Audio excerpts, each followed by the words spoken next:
Assalamualaikum warahmatullahi wabarakatuh. Selamat bertemu dengan video pembelajaran Tintan Pales Indonesia kembali. Kita kembali di edisi belajar UTBK dari awal, bagian kedua untuk matematika pekan 1 ya. Materi yang akan kita angkat saat ini adalah akar, pangkat, dan logaritma. Nah, teman-teman, kalau memikirkan tentang akar, pangkat, dan logaritma, itu bagaimana sih hubungannya? Oke nih, kita mulai dari contoh yang paling mudah ya. Kita memiliki sebuah perpangkatan dan juga hasilnya. Misalnya, 2 pangkat 3 ini sama dengan 8. Yang menjadi pertanyaan, bagaimana kita mewujudkan perpangkatan ini ke dalam bentuk akar dan logaritma? Nah, ini kan teman-teman bisa lihat ya, 2 pangkat 3 itu tidak lain definisinya adalah 2 dikali 2 dikali 2. Atau perkalian 2 sebanyak 3 kali. Nah, kalau kita menyinggung tentang akar, maka kita akan dapat bahwa akar pangkat 3 dari 8 ini sama dengan 2. Nah, seperti itu hubungan antara pangkat dan akar. Selanjutnya bagaimana hubungannya dengan logaritma?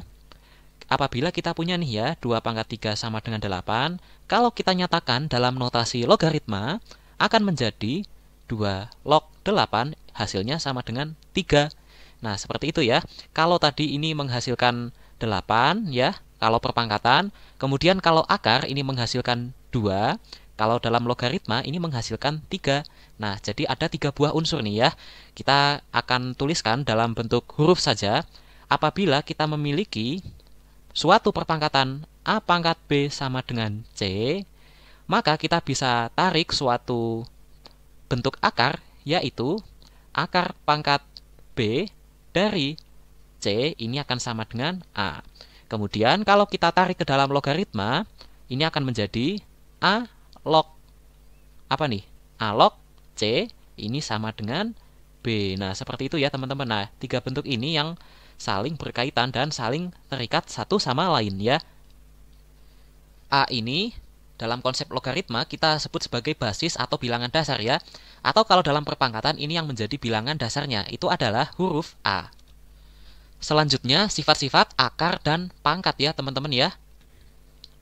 Kalau menyinggung sifat akar dan pangkat ini sebenarnya tidak banyak-banyak amat ya. Kalau sifat akar itu apabila kita memiliki A pangkat M per N ini kalau dinyatakan dalam bentuk akar dan pangkat akan menjadi akar pangkat N dari A pangkat M ya. Jadi seper N-nya ini bertindak sebagai yang mengakarkan ya. Nah, seperti itu. Kemudian untuk akar, bilangan akar ya. Misalnya ada akar fx. Nah, ini akan memiliki nilai apabila fx lebih dari sama dengan 0 ya. Sehingga kalau ada akar yang bilangan negatif, misalnya akar negatif 3, itu hasilnya adalah bilangan imajiner, jadi tidak boleh. Kemudian sifat akar selanjutnya, akar A dikali dengan akar B ini sama dengan akar A kali B ya, jadi dimasukkan seperti itu. Simpelnya misalkan kita punya akar 4 dikali dengan akar 9, ini sama dengan akar 4 kali 9 atau sama dengan akar 36 ya. Akar 4 berapa? 2. Akar 9 3. Akar 36 6 ya, hasilnya cocok ternyata. Nah, seperti itu teman-teman ya. Kemudian selanjutnya ini nih yang paling basic tapi mungkin masih banyak yang belum tahu ya. Apabila kita memiliki akar A kuadrat B, ini hasilnya sama dengan A akar B. Misalnya gimana tuh? Misalkan kita punya akar 45, kita ingin menguraikannya ke dalam bentuk yang sebelah kanan. Teman-teman ketahui bahwa akar 45 ini sama dengan akar 9 dikali 5. Lalu teman-teman tahu bahwa 9 itu adalah 3 kuadrat, ini lalu dikali 5. Nah, angka 3 di sini bisa dikeluarkan dari akar, akan menjadi 3 akar 5. Nah, seperti itu ya teman-teman ya. Nah, ini teman-teman juga harus hati-hati ya. Teman-teman kalau punya penjumlahan akar A ditambah akar B, ini hasilnya tidak sama dengan akar A ditambah B ya. Ini teman-teman harus perhatikan, jangan sampai salah ya. Nah, ini tadi kan ada sifat perkalian ya. Ada juga sifat pembagian. Akar A dibagi akar B ini sama dengan akar A per B. Nah, seperti itu teman-teman ya. Kemudian masih ada lagi bentuk penyederhanaan akar yang lain nih. Singkat saja admin tuliskan di sini, kalau kita punya akar A ditambah akar B ini akan sama dengan akar A ditambah B ditambah 2 akar AB ya.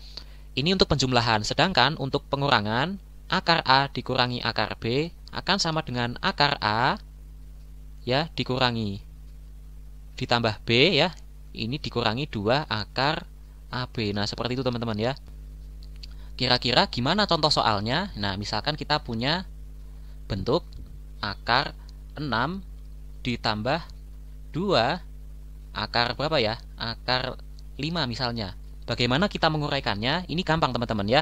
Teman-teman harus cari 2 buah bilangan di mana dia kalau dijumlahkan hasilnya adalah 6, tapi kalau dikalikan hasilnya 5. Nah, bilangan itu secara singkat ya, secara nalar kita bisa temukan bahwa yang satunya adalah 5 dan yang satunya adalah 1. 5 sama 1 kalau dijumlahin adalah 6. Kemudian 5 sama 1 kalau dikalikan adalah 5 ya. Nah, kita akan bisa dapat hasilnya akar A ditambah akar B. Kenapa plus? Ini karena di sini plus ya teman-teman ya tandanya. Ini akan sama dengan akar 5 ditambah akar 1 atau sama dengan 1 ditambah akar 5. Nah, kayak gitu teman-teman ya. Nah, ngomongin soal perpangkatan, ini kita langsung masuk aja ke pemfaktoran aljabar. Sebelumnya kita akan ulas dulu sifat-sifat perpangkatan ya. Sifat ya. Misalkan kita punya nih A pangkat M dikali dengan A pangkat N. Nah, ini teman-teman pasti udah tahu ya. M sama N-nya dijumlah ya. Nah, seperti itu. Nah, bagaimana sekarang kalau dibagi? Nah, kalau dibagi ini akan menjadi A pangkat M dikurangi N ya. Ini adalah 2 sifat populer yang teman-teman jangan sampai salah. Kemudian apabila ada A pangkat M lalu kita pangkatkan lagi dengan N, ini akan sama dengan A pangkat M dikali N ya. Nah, ini sebuah sifat, 3 buah sifat yang teman-teman harus pegang. Kemudian ada sifat yang lain lagi nih. Misalkan kita punya A pangkat M dikali dengan B pangkat M ya. Sekarang yang sama ini adalah pangkatnya. Pangkatnya sama-sama M. Maka hasilnya adalah A dikali B dipangkatkan M ya. Nah, seperti itu teman-teman. Nah, kalau nggak percaya kita buktiin deh ya. Kita misal punya 2 pangkat 2 dikali 2 pangkat 3. Ini sama dengan 4 dikali 8 atau 32. 32 ini adalah 2 pangkat 5. 5-nya didapat dari 2 ditambah dengan 3. Nah, kayak gitu ya teman-teman ya. Yang pembagian juga sama. Kemudian yang ini kita punya 2 pangkat 3 misalnya, lalu dipangkatkan 2. Ini adalah berapa? 8 pangkat 2 atau 64. 64 itu adalah 2 pangkat 6. Sedangkan 2 pangkat 6 ini kita dapat dari 3 dikali dengan 2. Nah, kayak gitu ya teman-teman ya. Kemudian yang bawah ini coba ya kita buktikan ya. Misalkan kita punya 2 pangkat 2 dikali dengan 3 pangkat 2. Ini kan sama dengan 4 dikali 9. Hasilnya ternyata sama dengan 36. Nah, 36 itu ternyata 6 kuadrat. Nah, angka 6 ini bisa juga diperoleh dengan 2 dikali dengan 3 ya. 2 kuadrat dikali 3 kuadrat hasilnya sama dengan 6 kuadrat. Nah, seperti itu teman-teman ya. Kemudian ngomong-ngomong tentang pemfaktoran aljabar, ini kita misalkan ya punya A plus B kuadrat ya. Ini kan sama dengan A plus B dikali A plus B, kayak gitu ya teman-teman ya. Ini konsep yang ada waktu SMP. Kita ingat lagi supaya tidak keteteran ya. Konsep dasarnya harus kuat dulu. Bagaimana menyelesaikannya? Tentu saja A dikali A dulu nih, menghasilkan A kuadrat. Kemudian A dikali B ini adalah AB. Kemudian B dikali A ini adalah AB juga.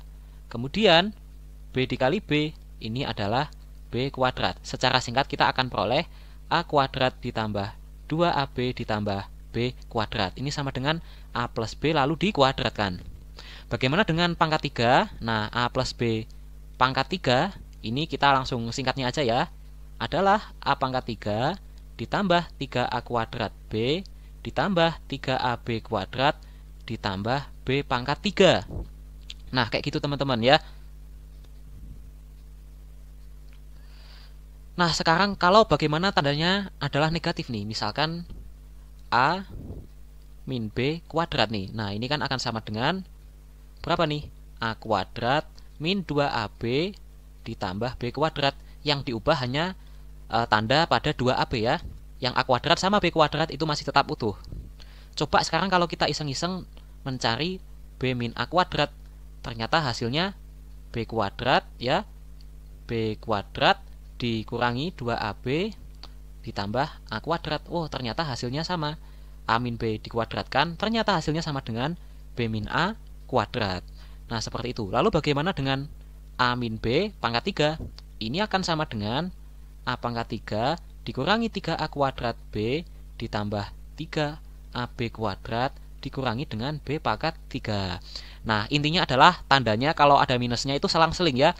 Ini positif, ini negatif. Ini positif, ini negatif. Nah, kayak gitu. Ada juga sifat aljabar yang lain nih, yang unik, yaitu A kuadrat dikurangi B kuadrat ini sama dengan A plus B dikali A min B. Nah, apakah hanya berlaku untuk kuadrat? Ternyata tidak. Apabila kita memiliki A pangkat 4 dikurangi B pangkat 4, ini gimana nih? Nah, teman-teman ingat lagi bahwa A pangkat 4 itu adalah A kuadrat yang dikuadratkan dan B pangkat 4 adalah B kuadrat yang dikuadratkan. Nah, teman-teman bisa cocok logi nih dengan rumus yang ada di bawah sini tadi ya. Nah, ini akan menghasilkan berapa? A kuadrat plus B kuadrat dikali A kuadrat min B kuadrat. Nah, seperti itu teman-teman ya. Kayak gitu. Dan seterusnya. Pokoknya selama ini pangkatnya genap, tapi kalau nggak genap juga nggak apa-apa sih. Yang penting bisa teman-teman keluarkan kuadratnya nih. Kuncinya di sini. Ini kuadrat dikurangi kuadrat. Nah, kalau ada seperti itu bisa difaktorkan. Gimana kalau A dikurangi B? Nah, A dikurangi B ini juga sama. Kan adalah akar A yang dikuadratkan dikurangi akar B yang dikuadratkan, gitu kan? Nah, ini akan sama dengan kalau dipecah sesuai dengan rumus yang ini akan menjadi akar A ditambah akar B dikali dengan akar A min akar B. Ini yang banyak orang luput ya. Nah, kita ajarkan di sini teman-teman ya. Ada juga bentuk eksponen pangkat 3 yang nggak boleh lupa, yaitu A pangkat 3 min B pangkat 3 dan juga A pangkat 3 ditambah B pangkat 3. Itu teman-teman ya. Nah, sekarang ada contoh soal.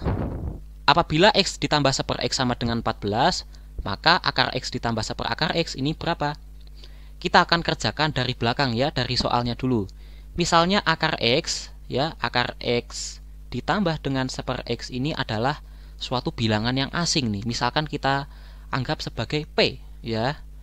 Kemudian persamaan ini kita kuadratkan kedua ruas. Nah, ini kan akan menjadi akar X dikuadratkan, ya kan, ditambah 2 dikali akar X dikali 1 per akar X, ya kan, ditambah 1 per akar X ini juga dikuadratkan.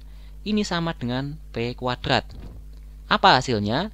Hasilnya adalah X, ya kan, akar X kuadrat ini jadi X ditambah 2 ini coret, ya kan, ditambah 1 per akar X kuadrat ini adalah 1 per X. Ini sama dengan P kuadrat. Maka X ditambah 1 per X, angka 2-nya kita pindah ke kanan akan menjadi P kuadrat min 2. Nah, teman-teman ingat nih soalnya nih. Nah, ini ternyata sudah tercantum bahwa X ditambah 1 per X ini ternyata sama dengan 14 nih teman-teman ya.